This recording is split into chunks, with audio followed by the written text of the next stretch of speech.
Joaquin, it's Papa Joe. Here's Grand-maman with a brand new book for you, buddy. I love you.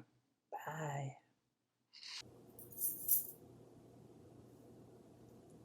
Hi, Joaquin. Look what Grand-maman got today. Ooh, for my birthday. Do they look familiar? Let's see if you can see this. Oh, it's upside down. This way. Maybe you can see that? Your mommy! Yay! For my birthday.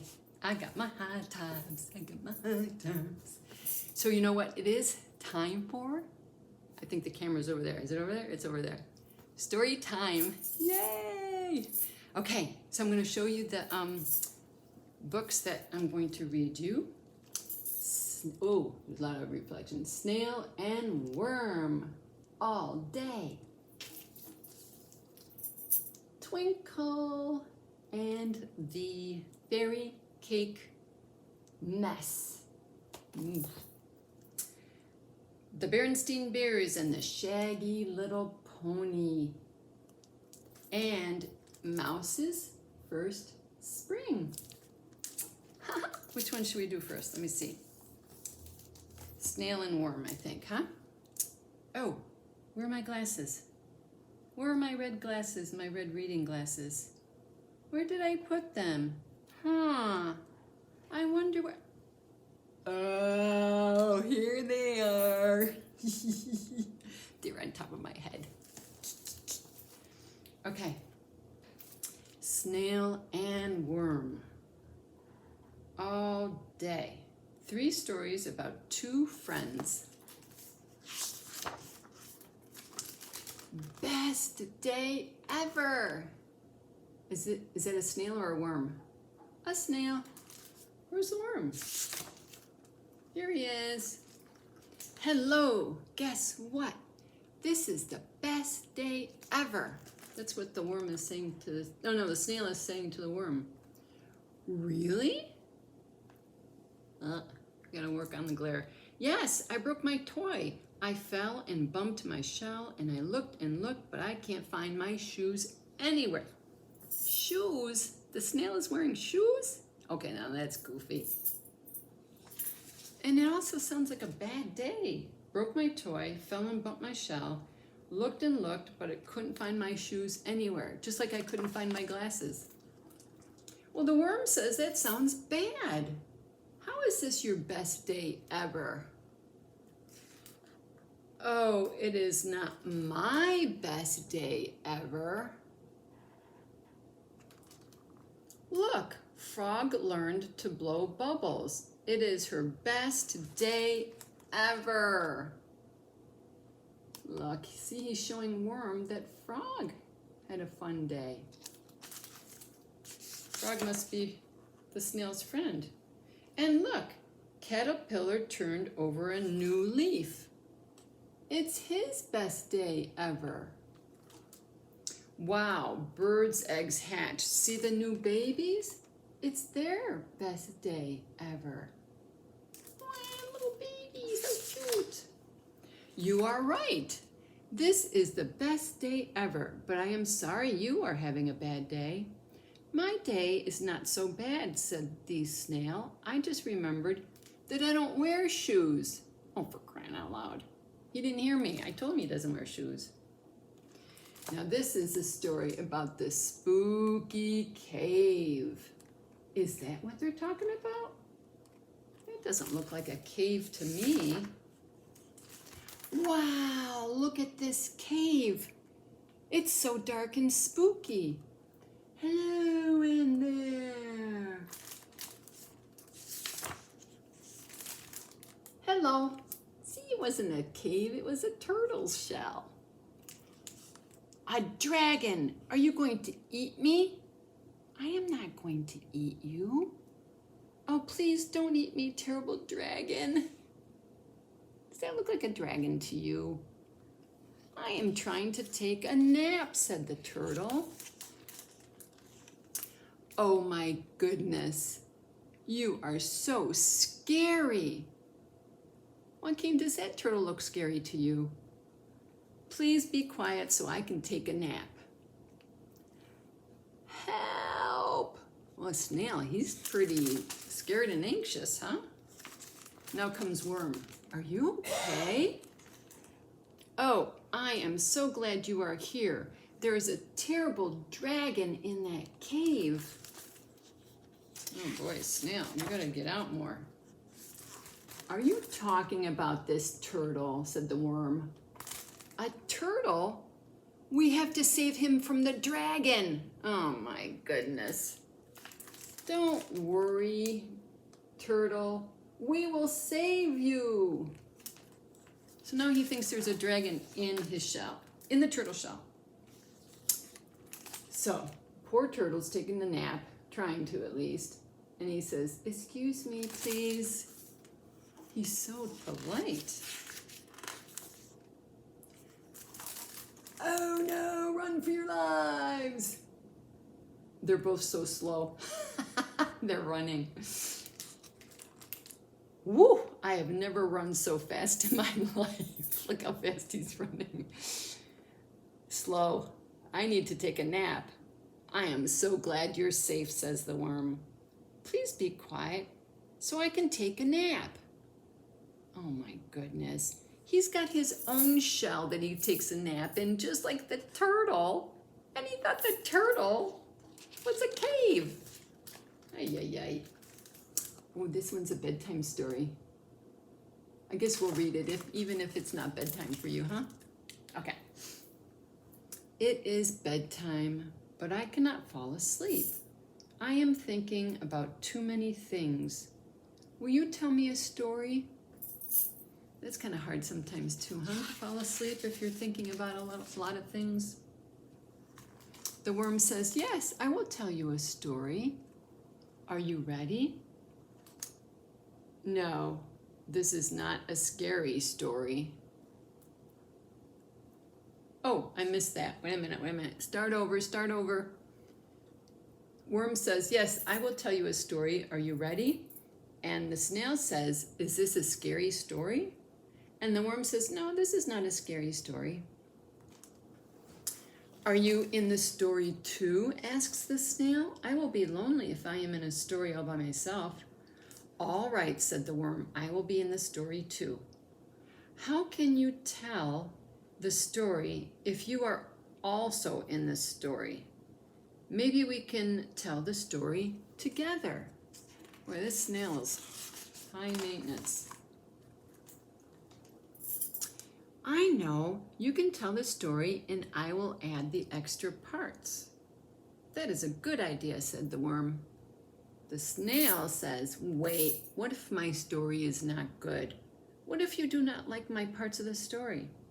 The Worm said, I will love your story. Really? Yes, you are my friend and I like everything that you do. Oh, you are my friend too, and I also like everything you do. Well, sometimes it's okay not to like things that a friend does, but you're still friends. Boy, that was a great story about me and you. Good night. The end. Okay, next we've got the Berenstain Bears. And they're going for a horseback ride. Actually, he's a pony. A pony is a baby horse, huh? Let's see where it starts. Having a hard time turning the pages. Here we go. Sister and brother were visiting their neighbor, Farmer Ben. They liked to help him take care of the animals on his farm. Ooh, look at all the animals. Chickens, and sister's feeding them, and brother has little baby pigs, and the parent is looking at them. Ooh, I wonder what's in there in the barn.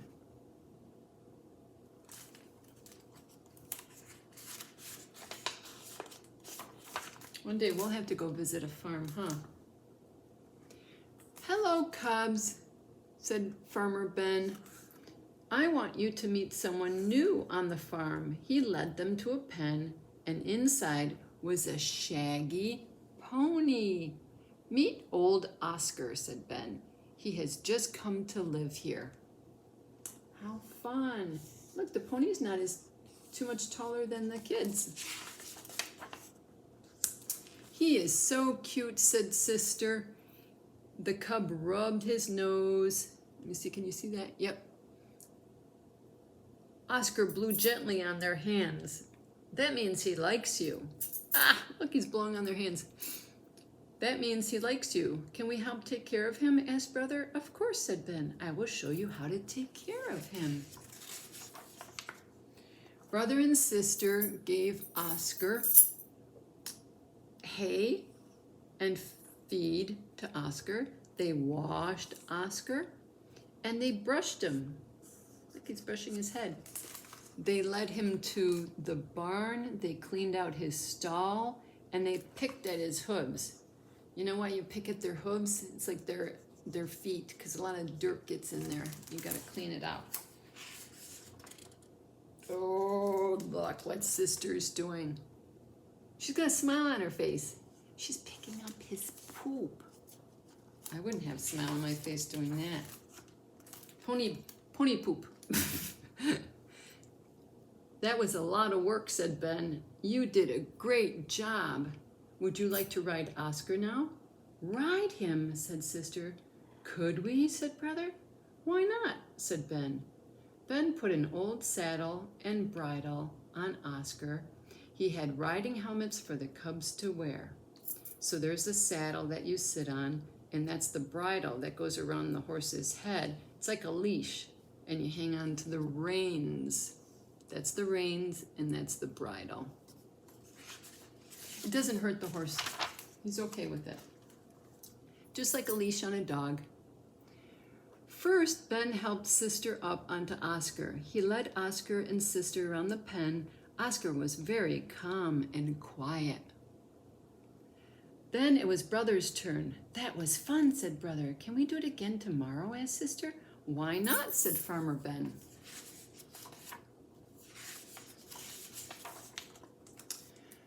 Brother and Sister began to go to the farm every day. They took care of Oscar and they rode Oscar. Soon they could ride him without any help. They rode him all over the farm. They loved Oscar and they loved to ride him. Looks like Oscar's starting to run now while Brother's on him. One day, the cubs saw a sign on the side of the Farmer Ben's barn. What does that mean? They asked Farmer Ben. There's going to be a riding show for cubs here, said Ben. The best riders will get prize ribbons. Can we be in the show? They asked. Why not? Said Ben. Well, he's a nice guy.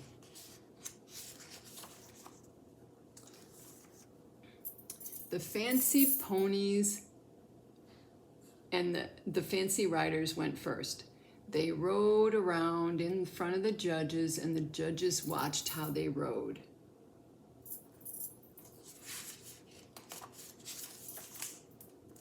But it was a windy day.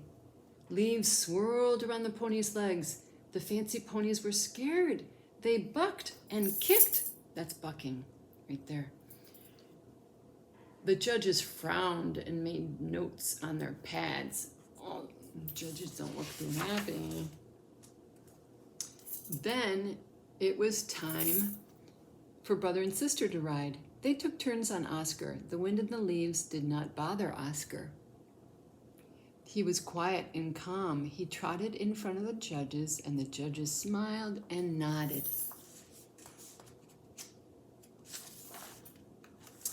All the ponies lined up. The judges brought out the prize ribbons. Blue was for first place, red was for second place, and yellow was for third place. White was for fourth. Brother and Sister had their fingers crossed. I hope we get a ribbon, said Sister. The judges pinned the blue ribbon on Oscar. Sister and Brother were tied for first place. I told you nothing bothers old Oscar, said Ben. Wow, it's first time and they got a first place ribbon. Oscar and sister rubbed Oscar's nose. Oscar blew gently on their hands. The end. Okay, next we've got Twinkle and the Fairy Cake Mess.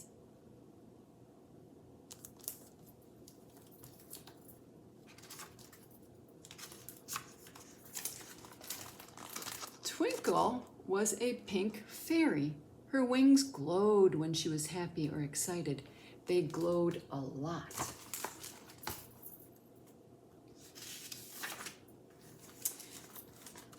Twinkle was so happy to be in fairy school. Twinkle loved learning her spells. Sometimes they worked and sometimes they did not, but she always tried.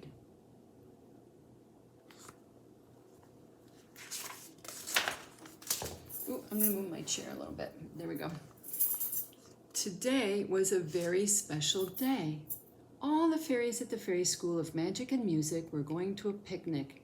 There would be music, there would be dancing, there would be treats and pink berry tea. Wow.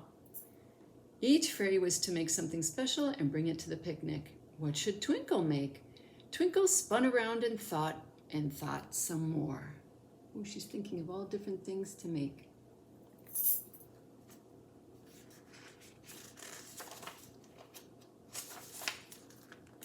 Then she had an idea. Her fairy wings glowed and the fairies loved the fairy cake. Where's the fairy cake? There it is. They loved fairy cake with lots of pink frosting. Twinkle would bake a cake for the picnic. That looks like such a fun picnic. Twinkle ran to the kitchen. She put on a sparkly apron. She set out sugar and eggs and milk. Oh no, fiddlesticks, she cried. Oops, I forgot how to bake a cake. Oh boy. You should ask your mommy how to do it. I will try a spell, said Twinkle. She waved her fairy wand. Abracadabra, fiddle-dee-dee, let's bake a special cake for a picnic with tea. Poof! Oh no! Twinkle's wand bumped. The eggs cracked, splat. What a mess!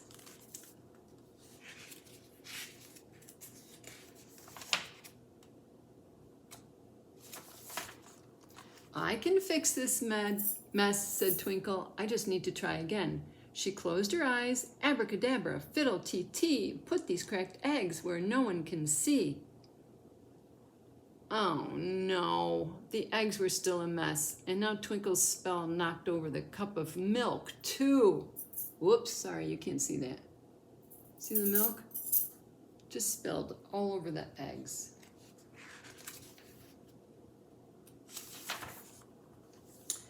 But you know what? Fairies never give up.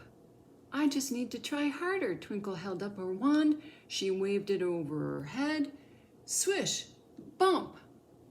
She spilled all the sugar. It was sweet, but it was a mess. See the bowl with all the powdery sugar. Ooh, how's she gonna get out of this one? Oh, look, she looks so sad. Oh dear, cried Twinkle. I can't bake a cake, and now I have made a very big mess. Twinkle sat down on the floor. She took a deep breath in. She let out the air. Oh, that feels better, Twinkle said.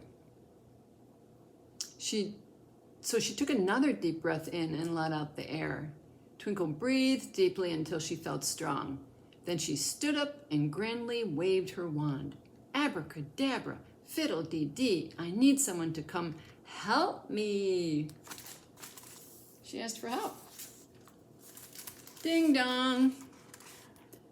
Pippa and Lulu were at the door. I'm so glad you're both here, said Twinkle. I need some magic help. We can help you, said Pippa. When a friend needs help, we always help, said Lulu. Twinkle showed Pippa and Lulu the kitchen. I wanted to bake a cake for the fairy picnic, but my spells got still sillier and sillier and I made a big mess.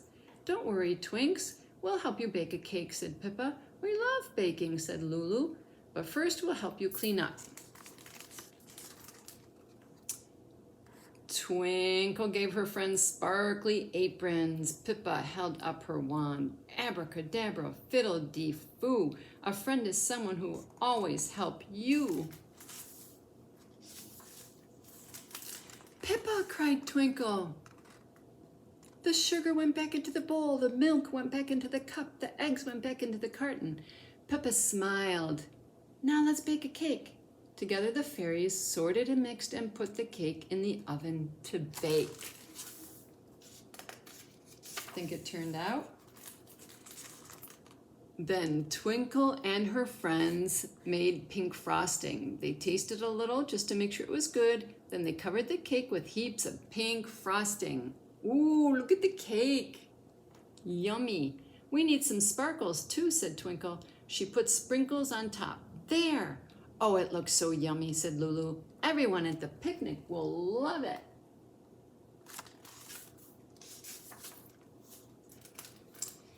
We made a super delicious fairy cake, said Twinkle. Yes, said Pippa, we did it together and everything is better when you do it with friends. Oh, look, they're hugging. Twinkle smiled. It is, she agreed. We will always help you when you ask for help, said Pippa. Lulu nodded. That is what friends do, and I will always help too whenever you need me, said Twinkle. Abracadabra, fiddle-tee-fee. Pippa and Lula will always be best friends to me.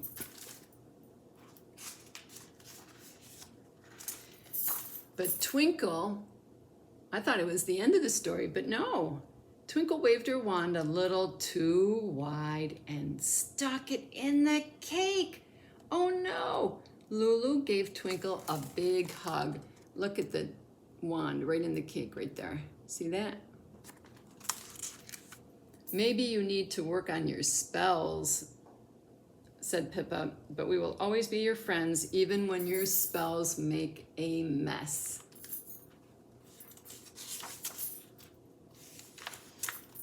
Twinkle, Pippa, and Lulu flew to the picnic. They placed their cake on a table filled with treats.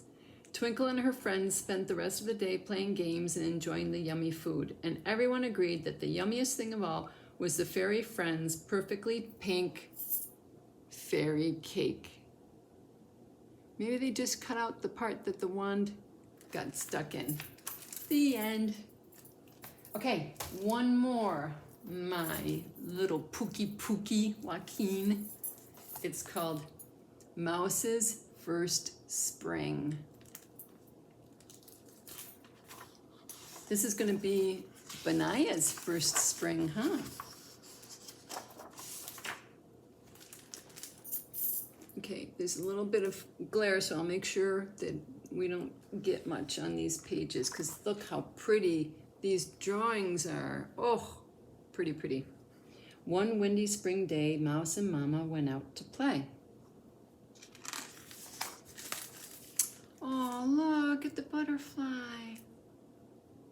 There in the grass, Mouse found something glittery and flittery. What can it be, wondered Mouse. Look, said Mama, a butterfly.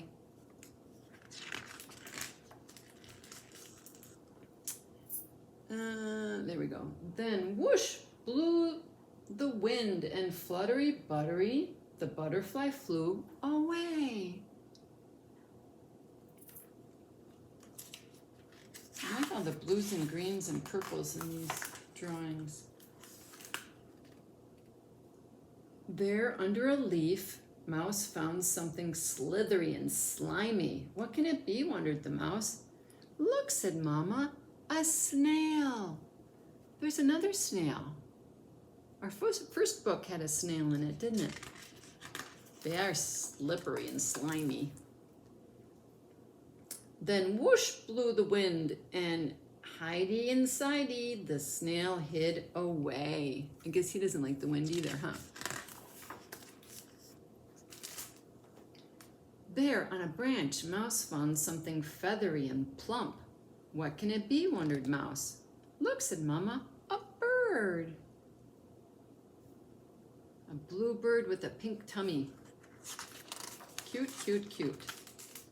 Then whoosh blew the wind, and dip, flip, flap, the bird darted away.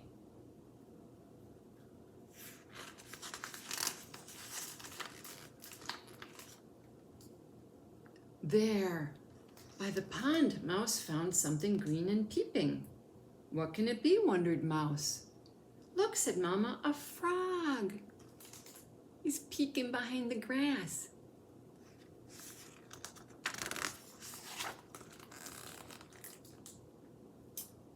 Then whoosh blew the wind, and splishy, splashy, the frog hopped away.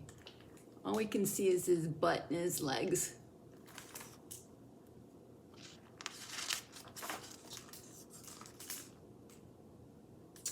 There in the dirt, Mouse found something pink and wiggly.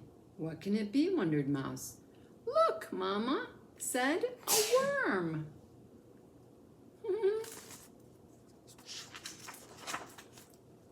Then, what's going to happen? Whoosh blew the wind, and squiggly squeezed, the worm slid away. Nobody likes the wind in this book, huh? There on a stem, Mouse found something sweet and petally. What can it be, wondered Mouse. Look, said Mama, a flower.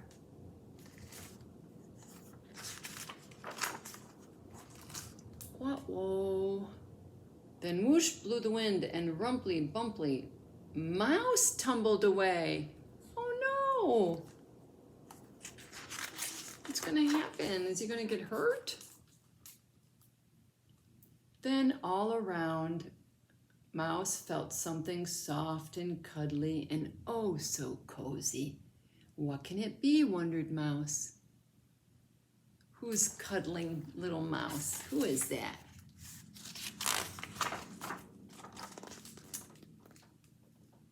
Smooch came a kiss, and ooch came a hug. It's me, Mama. Well, I sounded pretty southern in that one.